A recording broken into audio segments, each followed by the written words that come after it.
Bienvenue sur le podcast de Transhumance.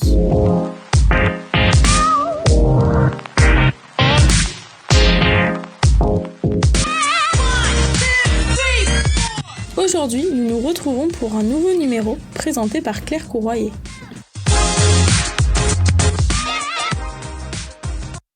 Bonjour et bienvenue dans notre 9e épisode sous l'arbre à palabres.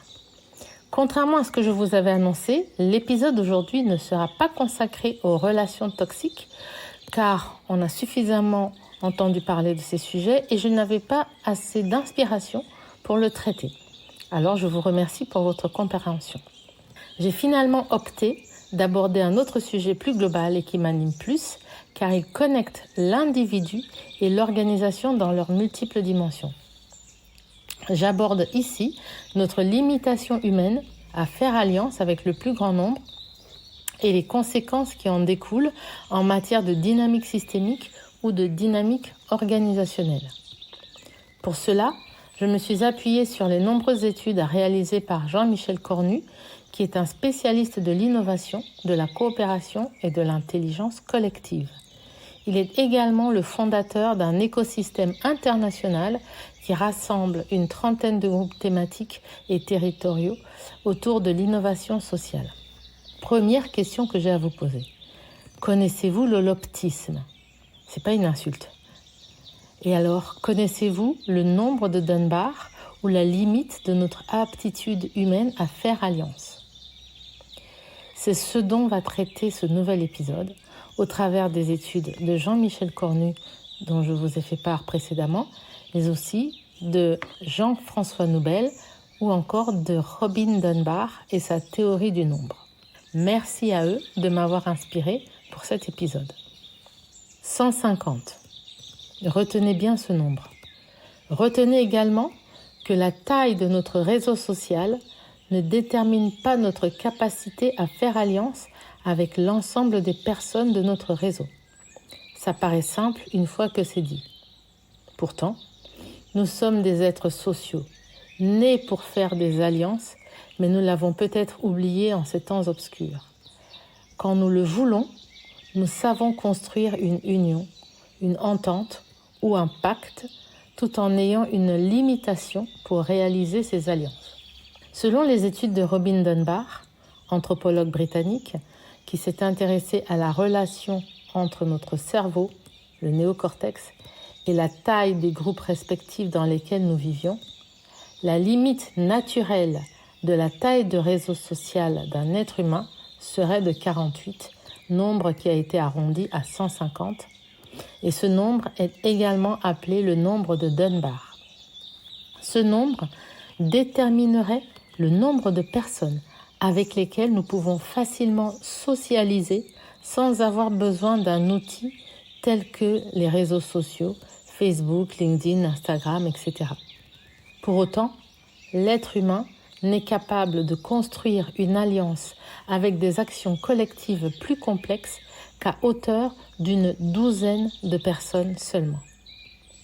Et la confiance est la base essentielle qui permet de créer ces alliances qui nécessitent une vue d'ensemble à la fois des membres du groupe et aussi des liens entre ces groupes. On parle alors d'approche holoptique. Ce mot vient de la combinaison des noms grecs holos, qui veut dire entier, et optikos, qui veut dire la vue, la vision. Et l'approche opposée s'appelle l'approche panoptique, pan qui est un ensemble, qui permet de voir toutes les personnes, mais pas forcément les liens entre elles. En synthèse, l'holoptisme est une des traductions concrètes de la confiance, puisque cela nous permet d'avoir une vue d'ensemble sur les personnes et les interactions entre elles, quasiment en temps réel, comme par exemple dans une équipe sportive très cohésive. Tandis que le panoptisme nous permet d'avoir une vue sur la totalité d'un espace ou d'un groupe d'individus sans avoir une idée des interactions entre les 10 individus. Le panoptisme se réfère donc à une approche de surveillance et de contrôle plus ou moins continu des individus.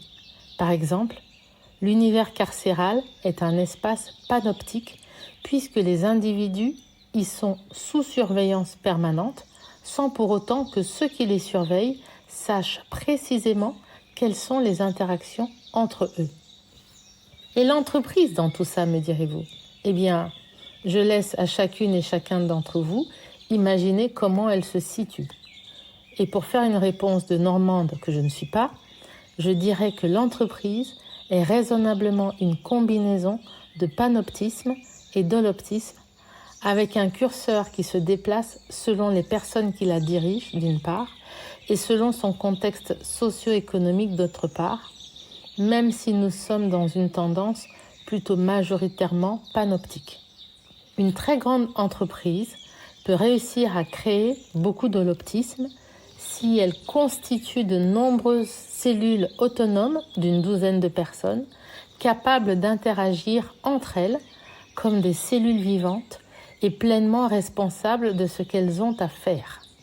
Mais assurément, l'intelligence collective ne peut naître que s'il y a confiance et s'il y a une certaine forme d'holoptisme.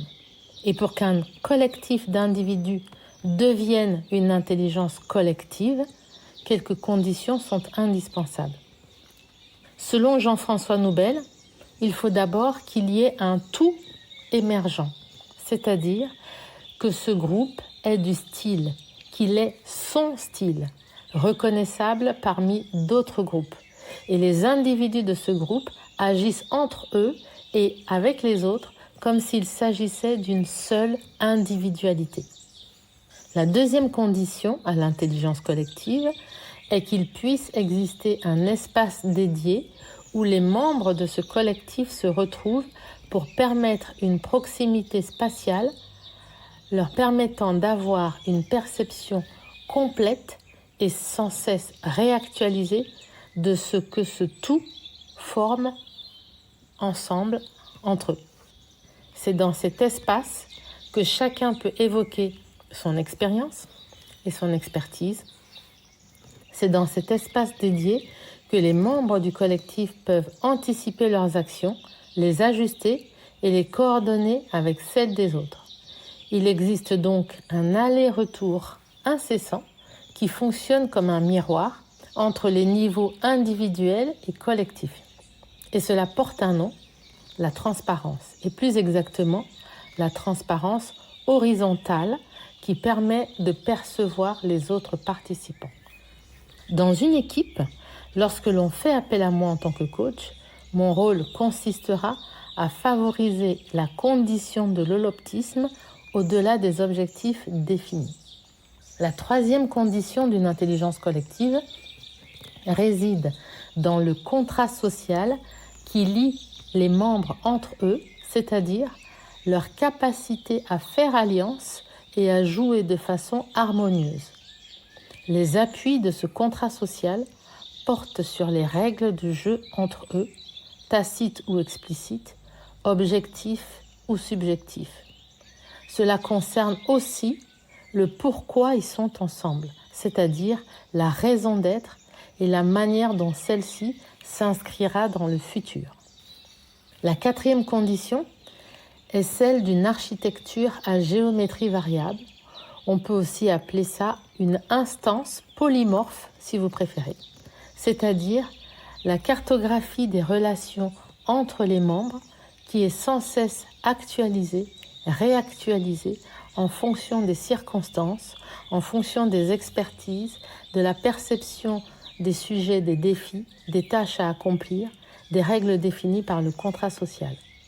Chacun peut prendre le lead en fonction du besoin sans que cela génère de la frustration ou de l'agacement parce qu'ils sont tous conscients que c'est ce qu'il y a de mieux à faire à cet instant-là. La cinquième condition de l'intelligence collective se focalise sur l'objectif commun. L'objectif commun de ce collectif autour duquel ils vont se rassembler. Et c'est cet objectif commun qui permettra de construire la convergence des individualités. Et c'est cet objectif commun encore absolument nécessaire pour que les actions soient clairement identifiées dans leur nombre et dans leur qualité par chaque participant du groupe. Sinon, cela mène à des situations floues, à des situations complexes, voire compliquées, que chacun de nous et chacun de vous a déjà vécu plus ou moins douloureusement. La 6e condition repose sur une organisation dite apprenante, thématique que j'ai déjà développée dans une récente newsletter de Transhumance. Une organisation apprenante crée les conditions d'un apprentissage non seulement à un niveau individuel, mais implique également l'existence d'un processus social collectif qui prend en charge le droit à l'erreur, l'intègre et transforme cette erreur en objet d'apprentissage partagé. En d'autres termes, on peut appeler ça aussi le fameux retour d'expérience. Cela engage le développement d'une intelligence relationnelle où ce que chacun apprend pour soi est aussi valable pour les autres. Enfin, et pour conclure sur les conditions de cette intelligence collective, il faut qu'il y ait existence d'une économie de dons, à côté de l'économie de compétition qui est présente dans la majorité des organisations. Dans l'économie du don, on donne d'abord et on reçoit en retour une fois que le collectif a gagné en richesse. La difficulté que nous avons aujourd'hui et que la majorité des organisations rencontrent, qui génère aussi un désengagement, est qu'une des raisons pourrait expliquer la mise à mal de l'économie de dons par le fait qu'il existe un déséquilibre de la répartition de la dite richesse qui ne revient pas forcément au collectif, mais qui va à une minorité de personnes par rapport à la majorité de celles qui ont contribué à créer la richesse. Jean-Michel Cornu dit qu'élever ses enfants, prendre soin des personnes âgées, donner sa sueur dans une équipe de sport, participer à une ONG ou encore s'entraider entre voisins sont autant d'exemples qui montrent que l'économie de dons est possible et qu'elle constitue le socle absolu de la vie sociale entre humains. Quel collectif pourrait fonctionner sur le long terme s'il reposait uniquement sur une dynamique sacrificielle individuelle ? Aucun. Revenons à présent à notre capacité de faire alliance complexe avec les autres. Nous ne saurions pas coopérer dans des groupes de plus d'une douzaine de personnes sans développer des stratégies. C'est notamment l'une des raisons pour lesquelles on considère qu'une équipe de plus de 12 personnes ne peut plus véritablement être considérée comme une équipe, mais devient plutôt un groupe d'individus moins évident à manager. Et qu'un manager devrait éviter d'avoir plus de 12 personnes en direct dans son équipe. C'est en partie de cette théorie que sont nées bon nombre de hiérarchies pyramidales. Lorsque nous voulons aller au-delà de 12, ce nombre de 12 personnes, nous devons développer des stratégies qui consistent notamment à mettre en place les fameuses hiérarchies dont je viens de parler, à avoir des représentants qui nous permettent de nous focaliser sur quelques personnes seulement, à faire confiance à un mécanisme d'échange dans le groupe plutôt que de devoir connaître chaque personne et chaque interaction entre elles. Je me dis des fois qu'un grand nombre de process dans les organisations ont été créés pour pallier à ce fameux nombre de 12 et que ces process se sont développés par défaut et surtout par manque de volonté réelle pour aller à la connaissance de l'autre. Car au-delà de cette douzaine de personnes, nous ne pouvons plus suivre l'intégralité des actions et des interactions dans le groupe et il devient plus facile pour un membre du groupe de ne pas participer sans que cela se voie. Cela veut donc dire que le nombre de participants structure les groupes et que ce fameux nombre à nouveau influence leur dynamique. Lorsque l'on transpose ces différentes théories au niveau d'une organisation, nous allons parler de dynamique systémique, c'est-à-dire la considération d'une organisation comme un système vivant à part entière avec des éléments en forte interaction entre eux. La théorie de la dynamique systémique a été développée par les travaux et recherches de Gregory Bateson, anthropologue et fondateur de l'école de Palo Alto aux États-Unis, pour qui l'organisation est un ensemble, est un tout. Et comme tout système, une organisation se développe selon 3 principes. Le principe de totalité, qui fait que le comportement des individus est une conséquence du fonctionnement du système et non l'inverse. Retenez bien ça. Le comportement des individus est une conséquence du fonctionnement du système. Deuxième principe, c'est le principe d'homéostasie, qui consiste à réguler ou à créer des mécanismes d'autodéfense qui permettent au système de se maintenir dans son état stable en toutes circonstances, même lorsque l'environnement change. C'est une des raisons qui fait qu'il est très difficile de conduire des changements et que beaucoup de transformations n'aboutissent pas parce que beaucoup de forces intérieures dans le système vont faire en sorte que le système ne change pas. Et enfin, le troisième principe, c'est celui de l'équifinalité, c'est-à-dire que ce sont les interactions d'un système qui expliquent mieux son fonctionnement que l'histoire même du système. Et en cas de problème, il convient donc d'aller rechercher dans ces modes de fonctionnement et de dysfonctionnement pour savoir comment résoudre le problème du système. C'est aussi ce qui explique la difficulté, à nouveau, de faire bouger une organisation, de faire évoluer quelque chose, parce que les différents éléments de cette organisation ont un seul but, celui de sa préservation.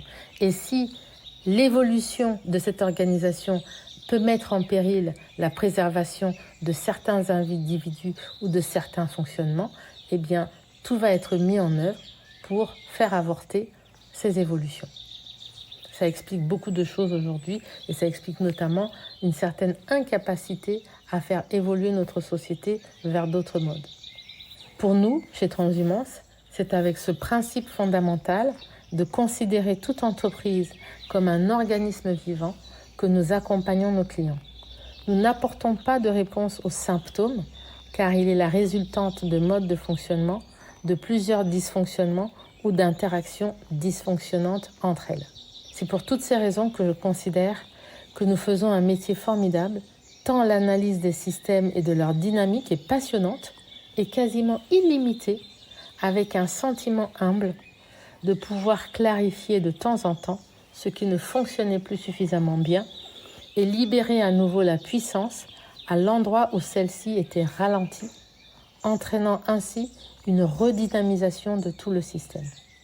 Voilà, ce 9e épisode de l'Arbre à Palabres est terminé et c'était l'avant-dernier épisode de cette année 2023. Rendez-vous dans 15 jours pour parler de leadership vertueux et terminer l'année en beauté avec une note positive. Merci pour votre écoute, une belle fin de journée à vous et à bientôt.